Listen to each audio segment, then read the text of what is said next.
Vítajte u nového videjka z kiwi, jarný rez po minuloročnom jarnom reze. Detailnejšie sa pozrieme, ako robiť strih kiwi. Keď máme na odbočku, čiže nechávame ďalší výhon pokračovať, tak to striháme tesne u rozbočky. To je prvá možnosť. Druhá možnosť strihu je, vlastne keď máme nový výhon a zakracujeme ho, tak ho zakratíme 2-3 cm za vlastne pupeňom, kde to chceme odstrihnúť, lebo vlastne ono to nejak z časti akoby zaschne. Tam si vlastne ukážeme ovocie, môže byť na jednoročnom dlhom výhone, alebo vlastne na takýchto krátkych nových výhonoch zo sťažňa. Keď máme možnosť tohto dlhého výhonu, tak zachováme skorej ten, než starý ťažeň.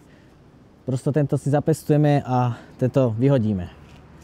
Čiže v tomto prípade by som to fakt urobil tak, že by som toto vystrihol vonka a tento si zakratil na požadovanú dĺžku. Vyhodiť slabé, tie sú zbytočné. Dajme tomu príkladová situácia, ktorá tu není. Ale ak by sme už mali starší ker, teda kde bol viackrát strihaný, a dajme tomu tu ako vychádza nový výhon a pod ním by bol ešte ďalší, tak striháme to na ten najbližší výhon ku kostre, ku tej hlavnej vetve. To je ďalšia z možností strihu. Si vlastne túto stranu radikálne zmenším, keďže vlastne aj zavádza do priestoru s autom. Keď je možnosť, tak vyberáme najprv staré drevo von a až potom nové. Netreba sa báť toho kiwi, ono veľa znesie. Na jednoročnom výhone bude ovocie. A ako ho poznáte, on má hlavne sfarbenie, je svetlejší, takže má iné sfarbenie. Toto je ideálna hrúbka jednoročného výhonu, z ktorého bude krásne ovocie. Staré preč, dorobné preč. To už to nemá moc perspektívu a nechať si len tie silnejšie nové.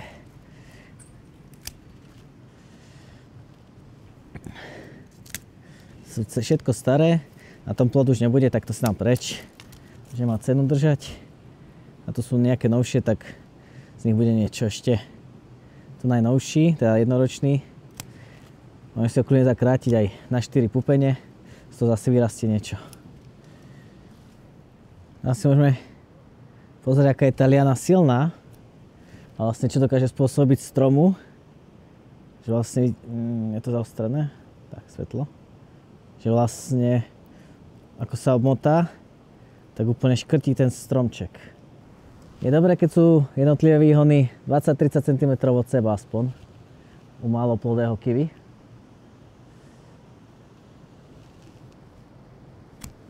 Napríklad tento jeden celý starý si vyhodím. Tu dám náhradu novšieho a navyše až úplne niekde hore je jednoročný výhon. A tu nadáme nový. Tak, a to môže ísť pekne aj hore. Tak, aj krás. Krásny jednoročný výhon. Ten sa aj obmotá okolo toho a bude tam ovocie, čo my chceme.